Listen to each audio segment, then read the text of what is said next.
My name is Mike, and I like to ride a bicycle.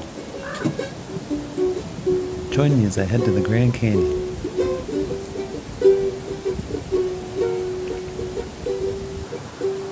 Riding across deserts and plateaus, camping out each night, seeing the sights during the day, and watching the stars at night.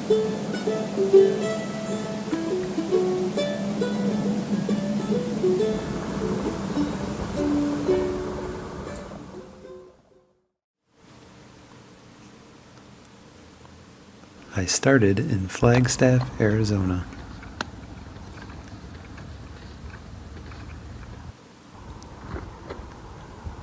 Bound for the North Rim. Soon I was outside the city and on my own. Beautiful. It's hard to grasp the scale of these landscapes. As the view opened up, I started to wonder, what had I gotten myself into? This would take a long time to cross, and it was just the beginning. But it was beautiful.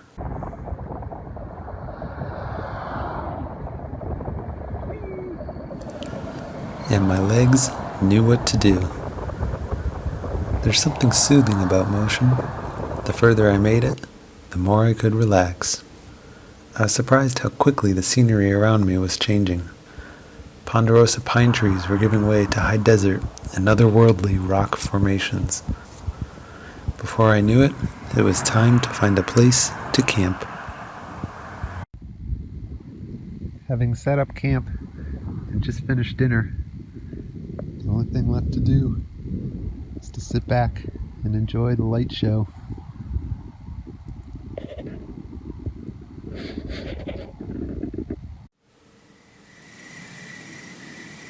And what a show it was.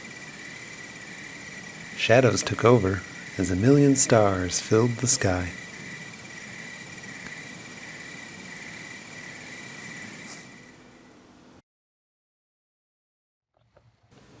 And in the morning, I was back on the road again.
Marble Canyon down there, just ahead, just spending the night. Got the Vermilion Cliffs off to the left, and way off in the distance is the Kebab Plateau, where we're headed tomorrow.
I stopped at Navajo Bridge to get my first canyon views.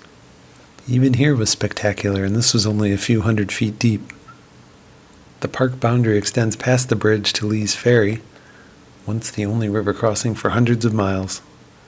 It's still one of only a few to this day. Ready for dinner, I set off to find a place to camp.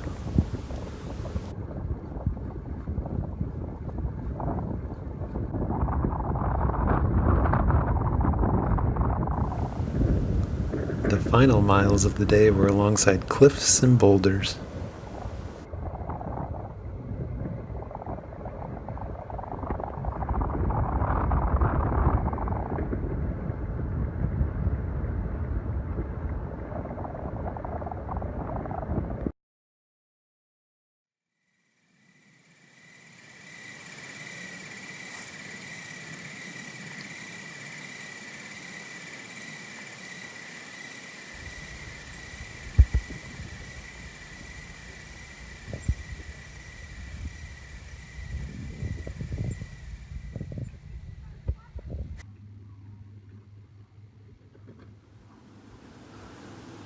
I knew I had a long day ahead of me, so I got the earliest start I could.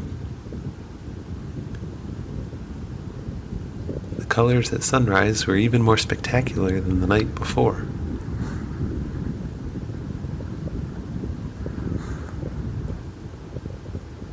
It was a few miles back to the main road, and the morning light made the cliffs look more impressive than they did yesterday.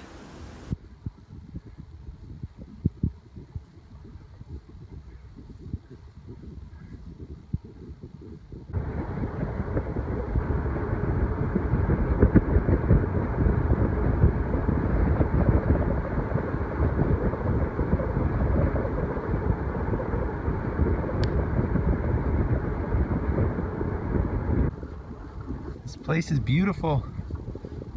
You can see the plateau off to the left. Looks like a long ways off, a long ways up the hill. Kind of just want to stay here. We got one downhill today. I think this is it, this little stretch right here. The Vermilion Cliffs. And after that, up, up, up. So this stretch of the road is affectionately known as Scary Larry.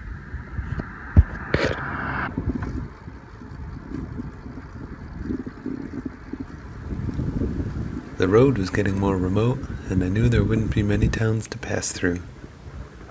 My bike and my legs were proving they could handle things, and I had settled in, so I just watched as the views passed by, wondering about the forces of uplift and erosion that led to all this. I don't know who decided to put a road here, but I'm glad they did. And I just kept pedaling.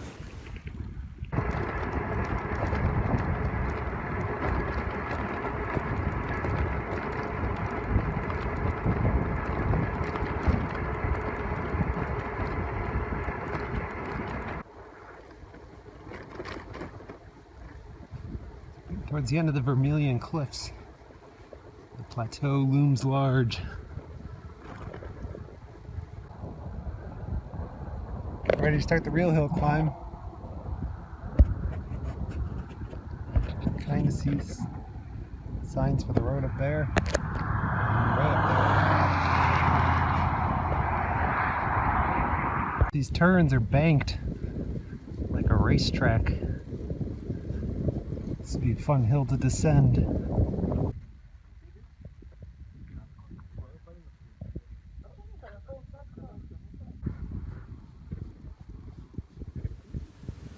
Soon, I was looking out over the plains I had just crossed. I was gaining elevation quicker than expected. Not even first gear was easy enough to make pedaling easy. It's a beautiful climb. Just wish these mile markers would go by a little faster.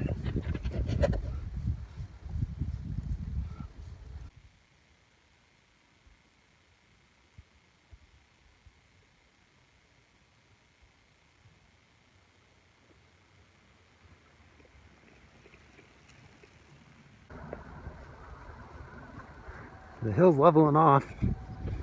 There's not much vertical left over there on the left.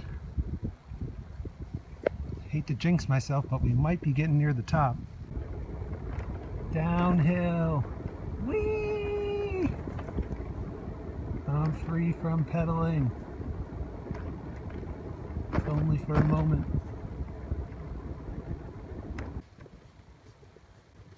So the campground is right by this junction. And this may end up being the longest half mile I've ever biked in my life. Too tired to look for my own place to camp, I set up in a Forest Service campground. Water can be hard to find out here, so it was nice to be near a spigot anyway. Plus, there was a camp store nearby boasting of certain famous items I couldn't refuse. Check out this milkshake. Hey dear.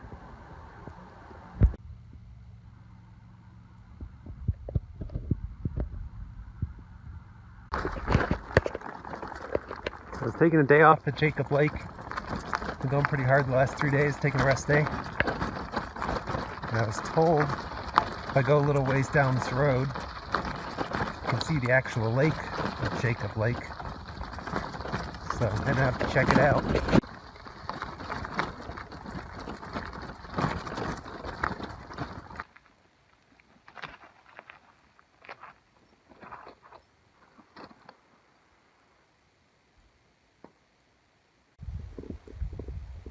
So that's the lake. It may look like a pond, but it's the biggest lake I've seen in Arizona so far. So I left my gear back in camp. Without the panniers on there, it feels like, I don't know, somebody strapped a jet engine to the back of it or something.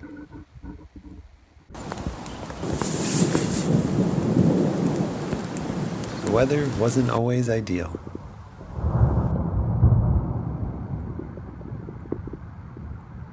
Chilly night last night. Everything's covered in dew. I'm still trying to warm up, but we're headed to the North Room today, so I'm pretty excited for that. But the sun came out and helped me warm back up. North Rim!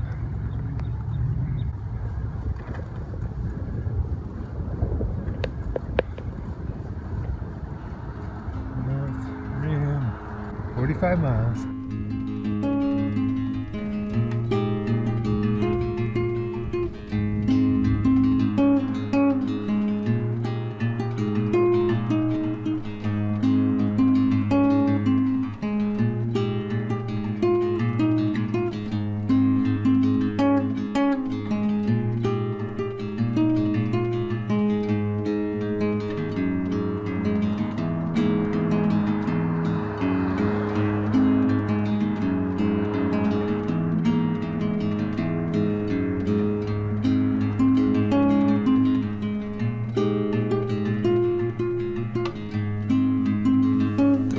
The plateau is high elevation, so it was getting chillier. Aspens and some of the other trees are beginning to change color. There were clearings that looked fire-scarred, but fire is part of the ecosystem here. It helps keep the meadows clear too.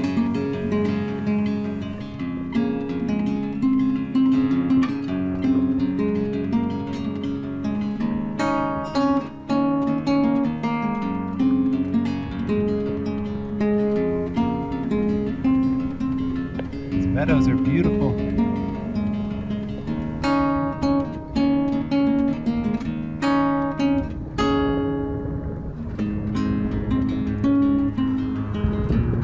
I want to see you, Bison. What did the buffalo say to his son as he left for college the first time? Bye, son.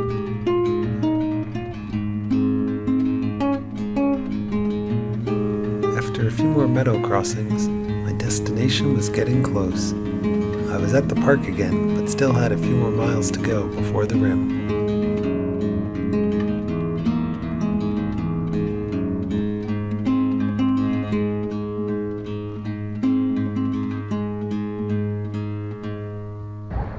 Yahoo!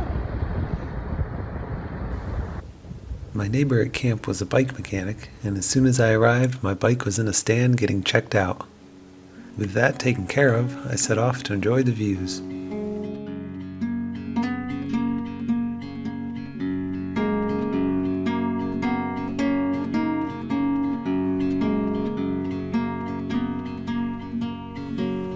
I rode to some of the different parts of the park, and the trees here were changing colors too.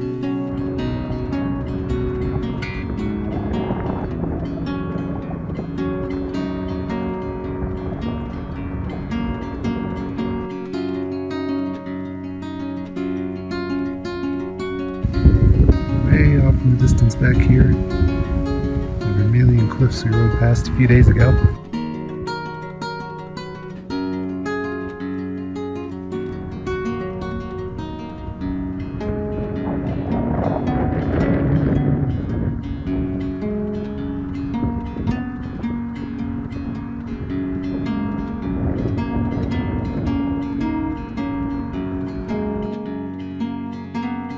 But it didn't seem to matter where I looked. There was beauty everywhere.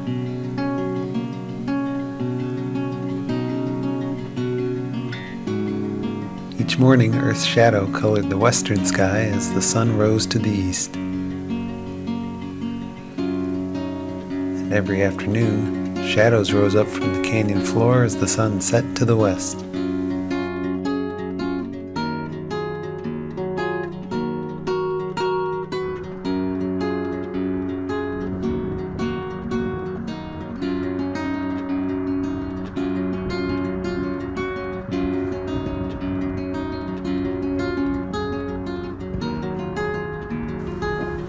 Everyone disappeared after sunset. They missed the best part. There was enough moonlight to clearly see everything around. So I bought breakfast this morning, and I asked the cashier why the cookies weren't ready yet. And she disappears and gives me a bag of 3 of them, doesn't even charge for them. Cookie!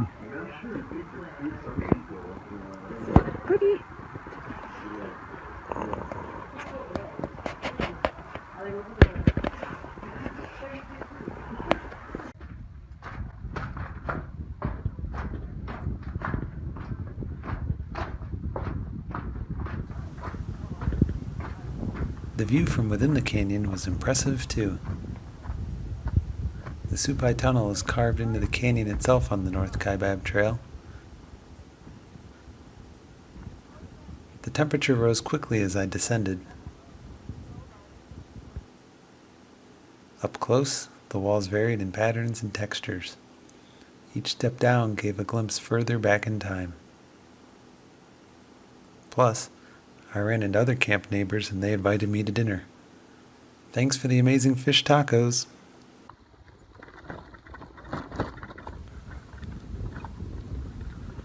After a few days of hearing car doors and generators at camp, I was ready to spend time in the backcountry and set off for Point Sublime.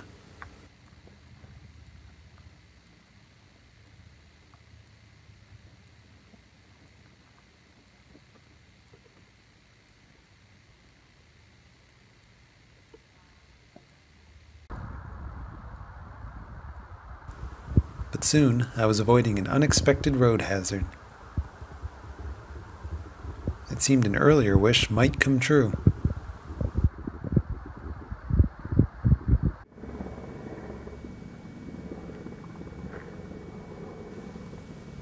I found myself in a meadow with a herd of bison. Despite their size, they're quick, nimble, and easily agitated. I kept my distance and didn't stick around.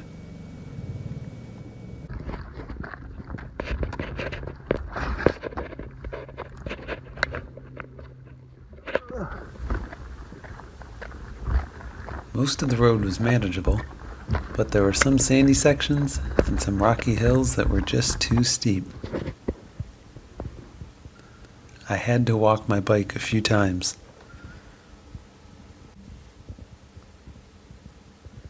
Point Sublime is at the end of a peninsula jutting out into the main canyon. After getting a glimpse of it, I was eager to get there.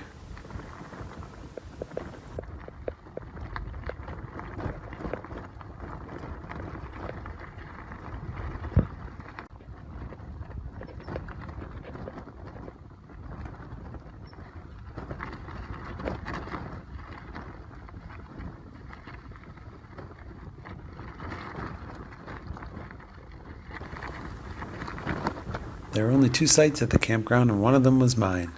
I knew I was going to have a quiet night.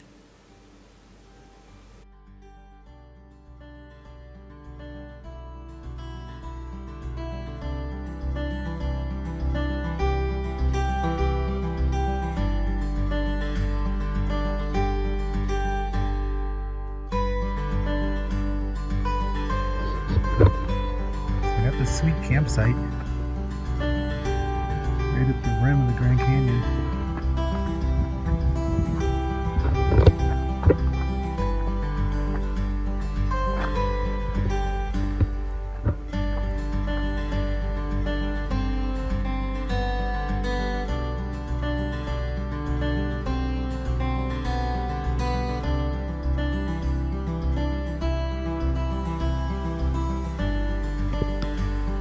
After dinner, I sat back and took in one more night of canyon views.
I said goodbye to my photographer friends after sunrise and started on my long ride back to pavement.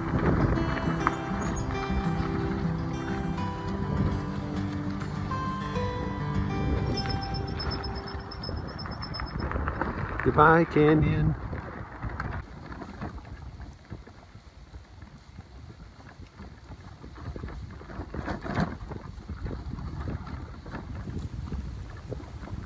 There weren't any bison on the way out, but there were a few obstacles and plenty of hills. I was covering a lot less ground than on pavement, and I was way more tired. Fall was in the air, and it was definitely time to be heading back.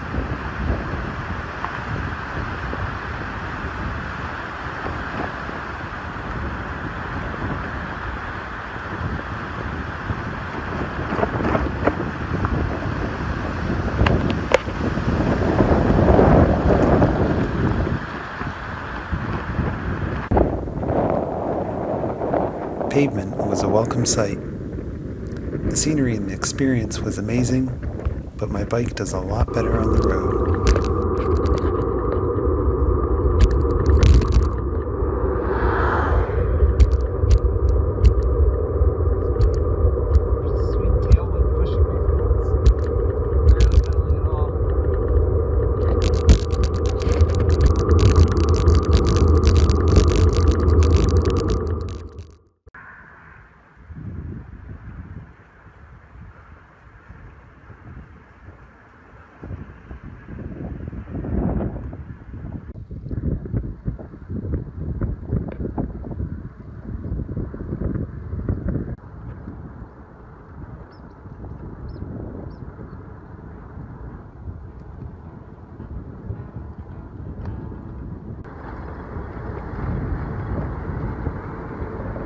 It's almost all downhill today.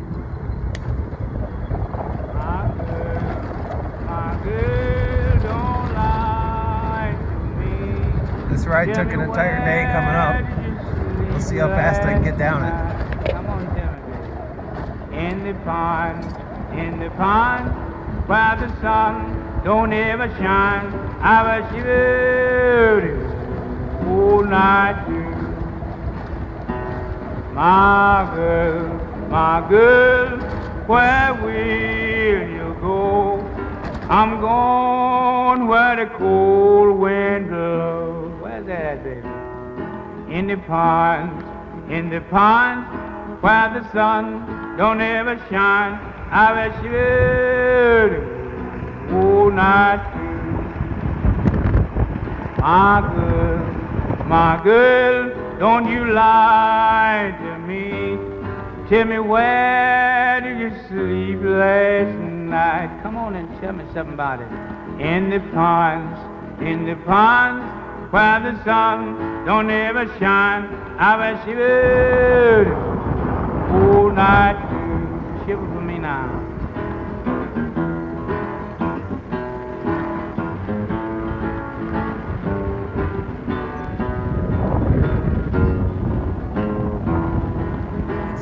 The road.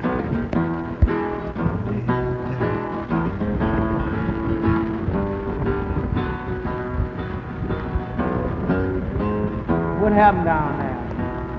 My husband was a hard working man, killed a mile and a half from here. What happened to him?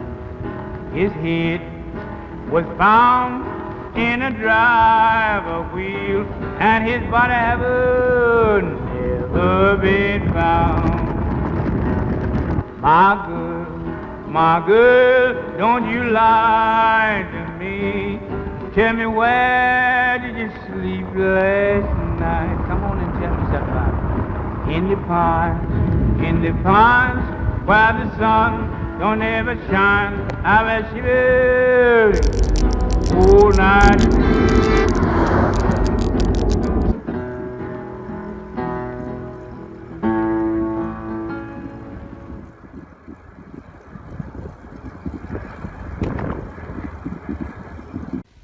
The third time in 4 nights someone's giving me dinner. Free food.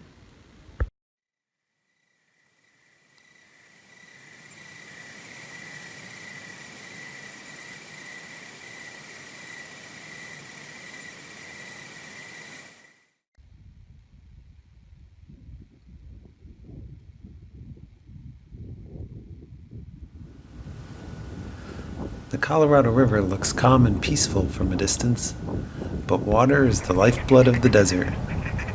Nothing would be here without it. And there's a lot to see if you stop and look closely. Wildflowers of different shapes, sizes, and colors can be found, like the red shade blanket flower, Jimson weed, tansy aster, coyote melon, and prickly pear cactus. There's more than just plants, though. There's shy lizards, and their more outgoing siblings, grasshoppers, and tarantulas, to name a few.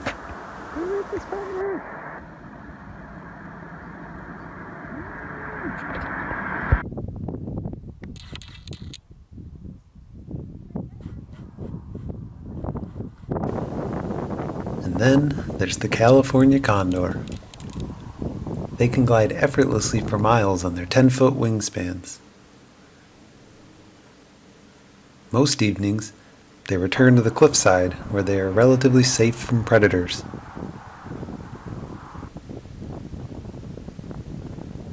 Sometimes it was hard to tell if they were playing or fighting, but these two certainly seemed to know one another.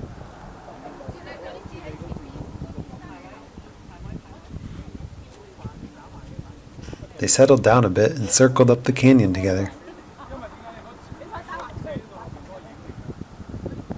They didn't seem to be putting much effort into it, and they weren't making a sound. Condors can live 60 years and mate for life.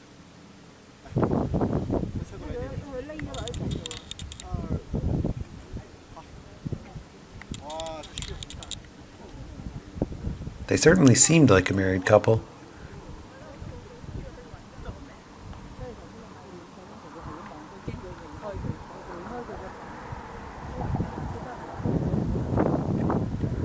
After a few more minutes, they settled down for good and eventually returned to the bridge with the rest.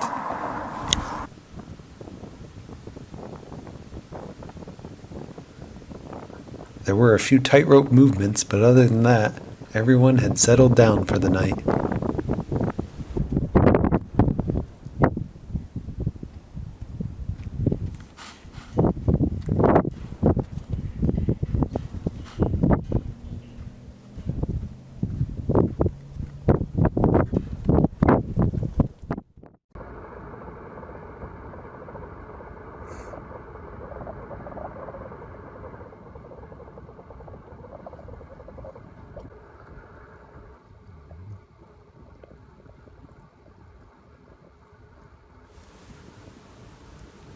The next morning, I was on the road again.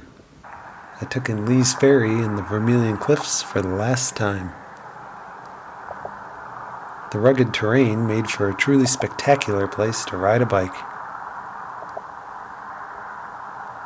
I looked for condors as I crossed the bridge again, but they had all taken off at sunrise.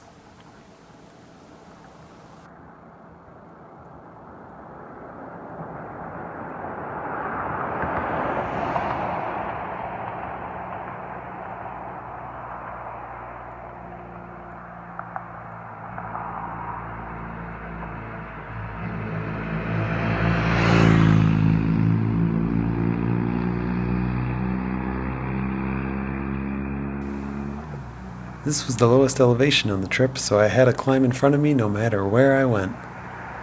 As I got to the other side, I was surprised when a biker stopped to say hi. He had a heavy load and was riding from Canada to Mexico, where he planned to spend the winter. I was jealous.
There's a lot of old trading posts along the side of the road.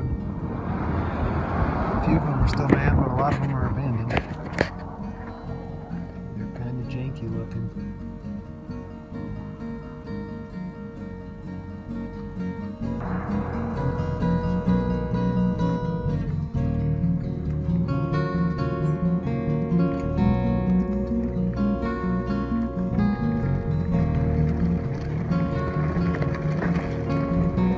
Great tailwind pushing me uphill all day.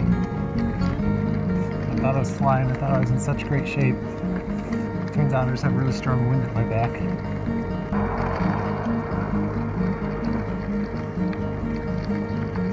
It's like we're in the final 100 miles. I'm not pedaling.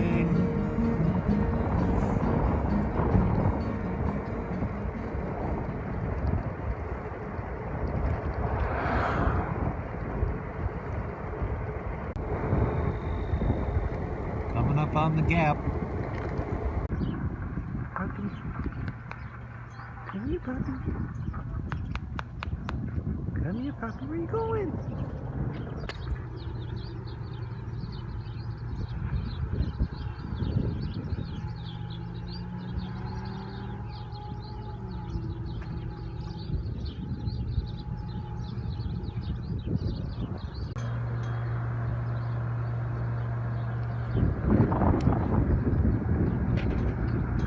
Smart dog.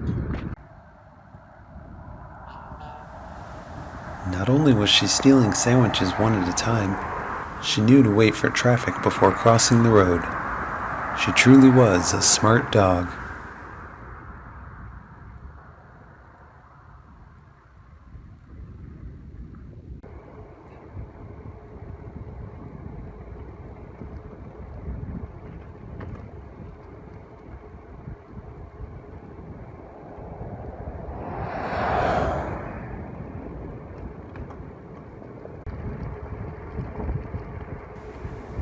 I was getting higher in elevation now, and I knew I was getting near the end of all the rock layers around me. The Badlands were unique, but soon they would be behind me too.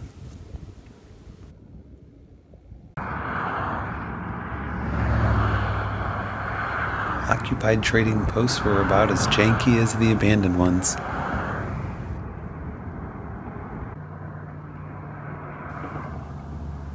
The old bridge next to the road didn't look like it could hold a car anymore, but maybe it could still hold a bike. I wanted to cross it, but it was barricaded off. I guess I'll never know.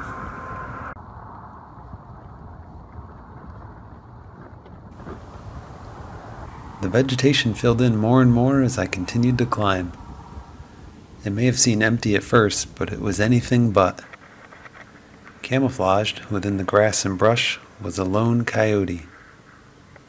Yawning is a stress sign in dogs, and if he was tense, it was for a good reason. He was not alone. I counted at least 24 hounds and several horseback riders nearby. I hope you made it out, buddy.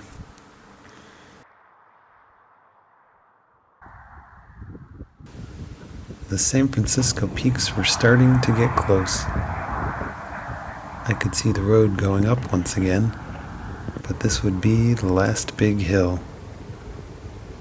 As I worked my way up, I started to really think about where I was. And when I got to the top, I took a moment to stop, pull over, and look back.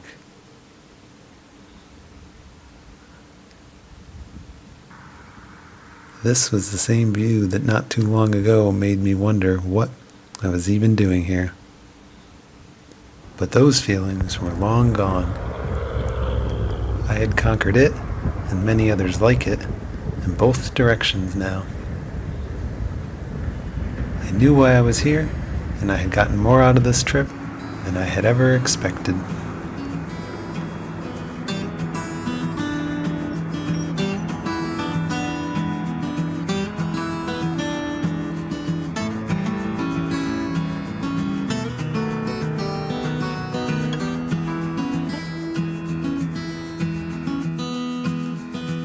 Some people measure journeys in distance, time, or elevation. That's their choice. I choose to measure journeys in views, sunrises, sunsets, and stars, new friends, free food, people on longer journeys than mine,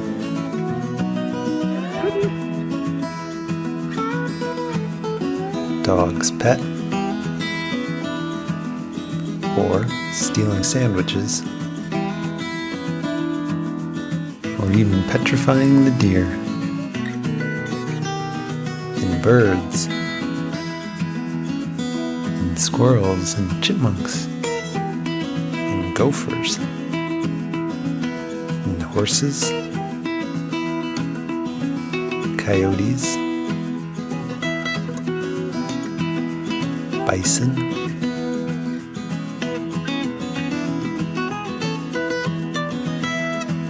Condors.